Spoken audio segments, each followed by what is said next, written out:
Hello students, you are welcome to the class, and in today's lesson we are going to learn about determination of empirical and molecular formula. Empirical and molecular formula.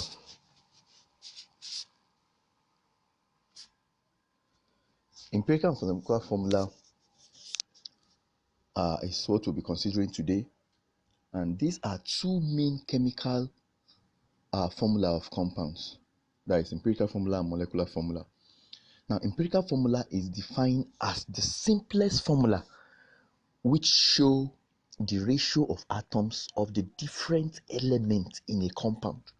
So if you have a chemical formula, let's say you have a formula C3C6 C3H6. So C3H6 or C2H4. Now these are chemical formula. Now this chemical formula, if you have C6H6 or C2H4, you see, C2H4 is not the simplest formula of that compound. The simplest formula of a compound that is C2H4 is going to be what? CH2. Because two can go into, like when you take carbon, when you have two carbon, you can have one carbon. And then when you have four carbon, you can have two carbon. So CH2 is the simplest formula of a compound with the formula C2H, if a compound or a molecule with the formula C2H4. Now, to determine the empirical formula of a compound, two pieces of information are needed in order to determine them. For example, one is the mass of the element in a known mass of a compound, or the percentage composition need to be known before you can calculate the empirical formula.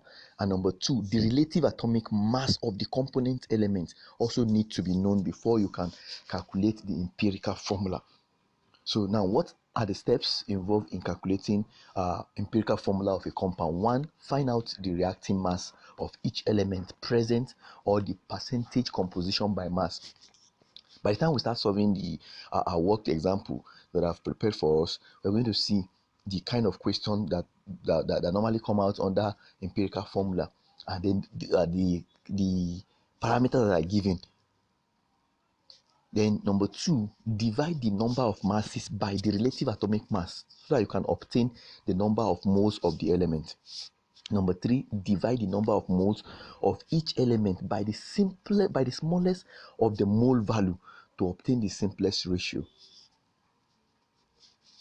Now, molecular formula, on the other hand, is the actual or the true formula of that compound. Like I said, if the formula of a compound or of a molecule is C2H4, now the empirical formula will be CH2, because that is just when you find the simple ratio of C2H4 is what is CH2. So now this molecular formula expresses the actual number of moles of atoms of the different elements present in a molecule of that compound. Now, two things are needed to determine the molecular formula of a compound.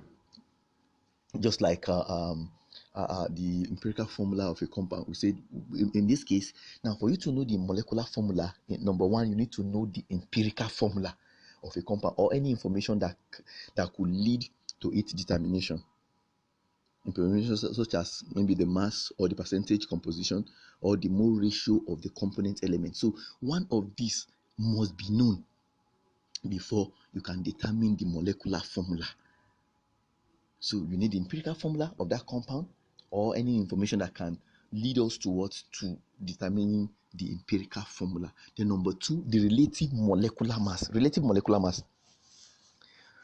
And we say the relative molecular mass, or any information that could lead to its determination. And what are some of the information that can lead to determination of the relative molecular mass of a compound? We have things like vapor density, We have things like volume occupied by a known mass of its vapor at STP, and so on and so forth. And as a matter of fact, you need to also know this formula, which is very, very important. Molecular mass is equals to 2 times vapor density. So that's why we say you need to know the vapor density. If you are not given the relative molecular mass, you can find the relative molecular mass if you know the vapor density, because molecular mass is just 2 times vapor density. Another thing again that you also need to know, well, we have already covered this under the mole concept. That is, the mass of a compound that produces 22 dm cube of its vapor vapor pressure is known as what? Its molecular mass. Mass of a compound that produces 22.4 dm cube of its vapor with vapor density is what? Is its molecular mass. Now let's look at empirical formula. Now empirical formula actually repeat itself in n times to become molecular formula. So to get your empirical to molecular formula, all you need is what? Is a number of what? A number of empirical formula. Maybe if it is 2, for example, if you have CH2, and then you have maybe it repeat like 4 times, that is where n is 4. By the time you multiply out, you are going to have C4H8 as our molecular formula. So empirical formula is just what? A repetition of what? Of many empirical formula. So we have it here that mass of empirical formula multiplied by n, that is number of times that the empirical formula replicates itself or repeats itself, is equals to the molar mass. Now we'll be going into the empirical formula proper, calculation proper, and then you begin to see how we apply the 3 steps that we said is involved when you want to calculate empirical formula. And then you also see how to determine your molecular formula by using empirical formula times n equals to molecular formula.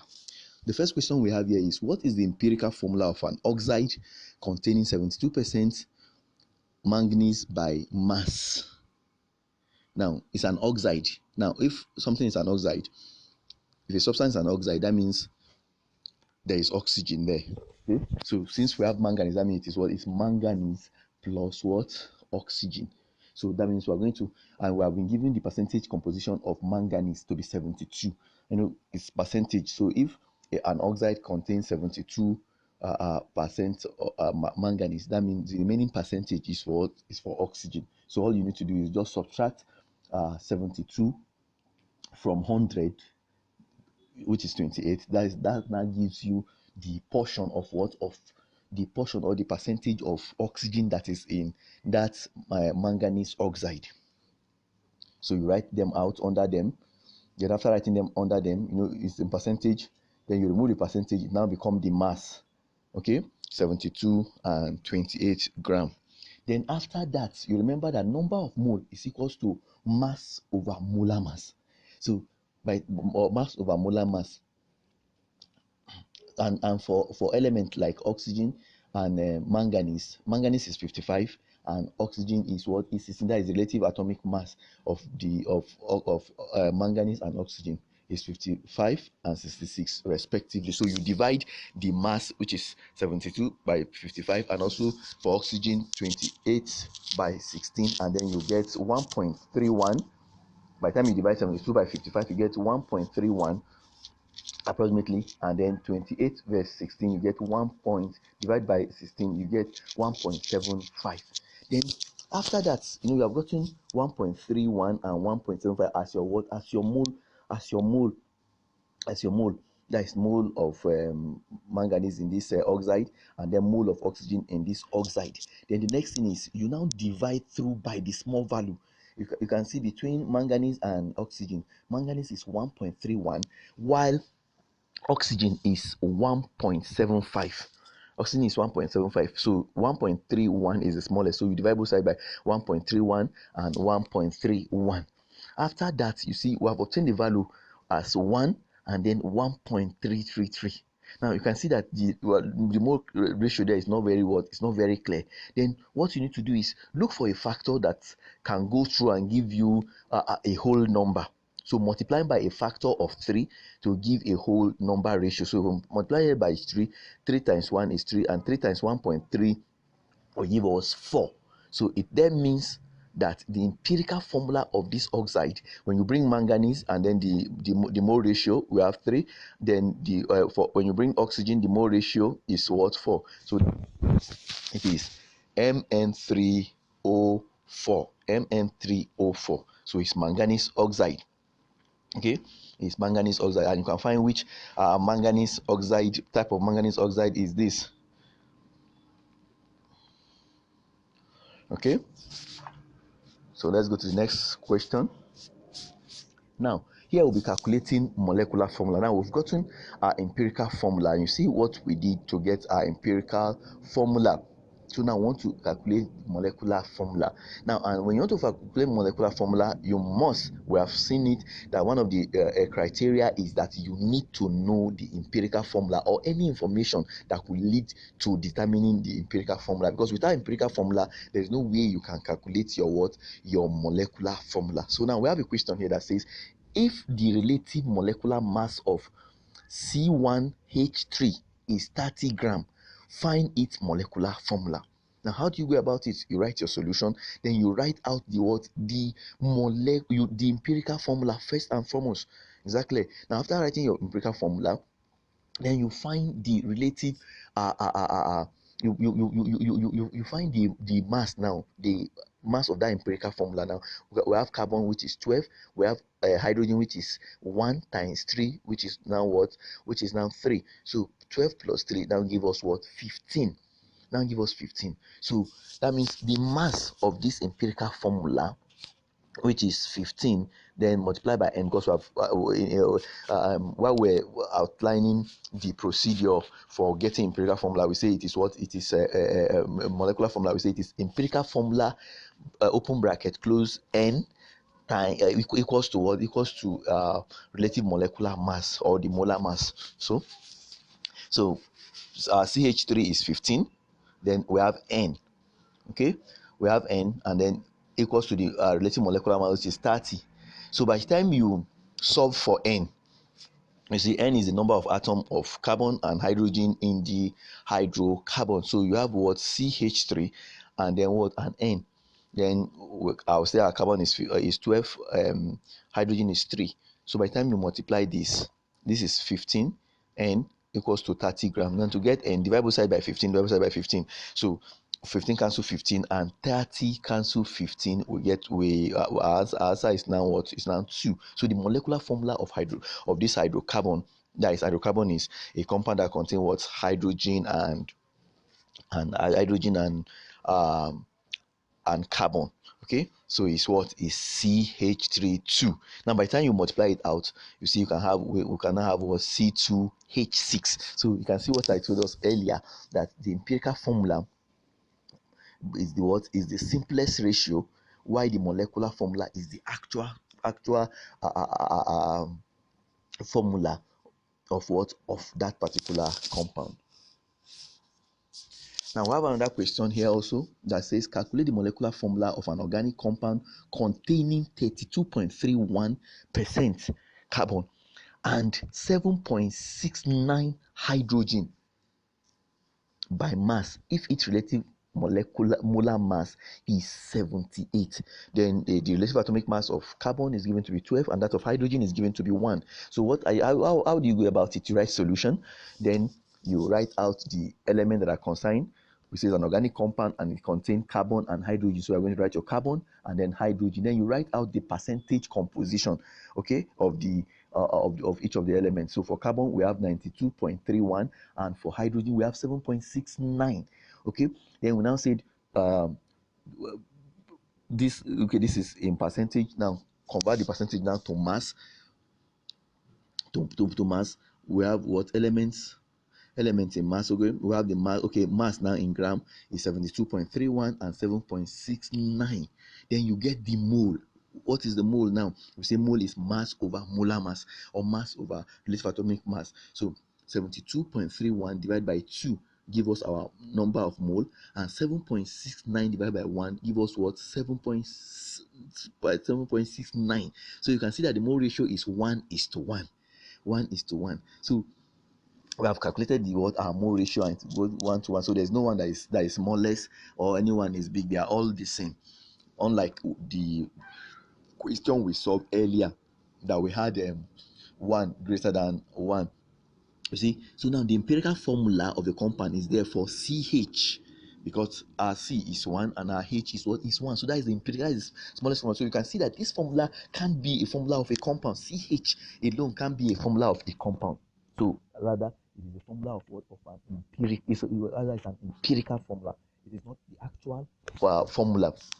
So we now have our empirical formula. We say empirical formula times n equals to what? Molecular formula.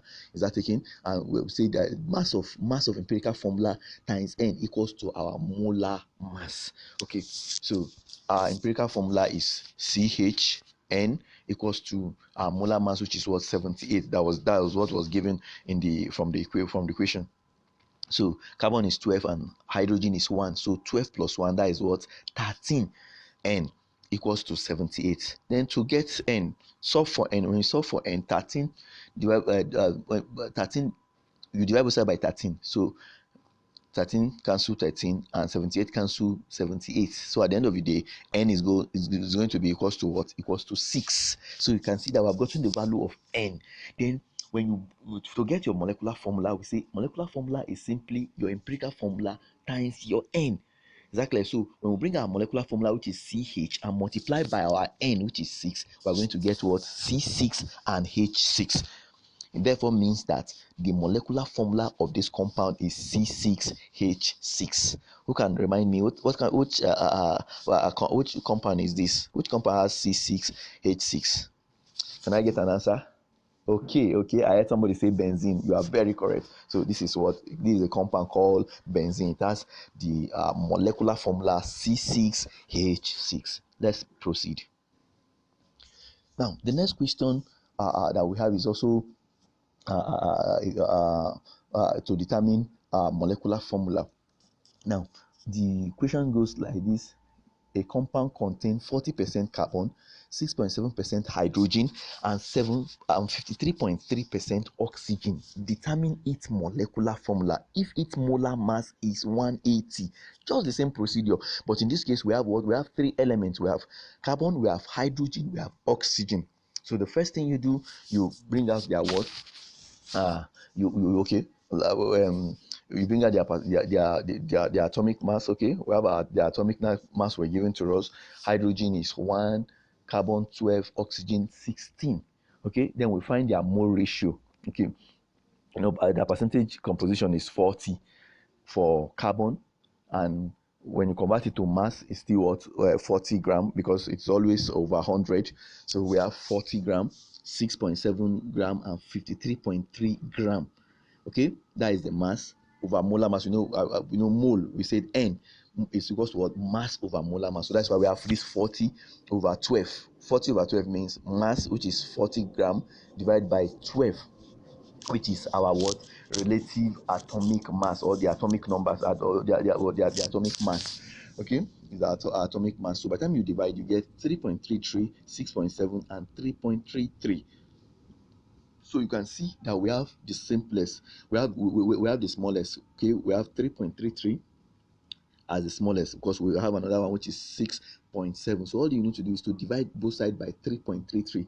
When you divide both sides by 3.3, we are going to get 1:2 is to what? Is to 1, because 3.3 divided by 3.3 is equals to 1, 6.7 divided by 3.3 is equals to 2, and 3.3 divided by 3.3 again is equals to what? 1. So from here you can bring out your empirical formula by bringing out each of the elements, carbon, then the number of your simplest ratio, which is 1.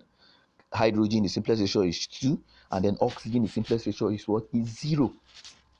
Okay, then to get the empirical formula, we say the empirical formula, the number, the mass number of the empirical formula times n equals to our what? Our molar mass. So carbon is 12, and then okay, you can multiply them out. Okay, this is another way of doing it. You can multiply them out. Okay, carbon is 12, then multiply by n, you have 12n.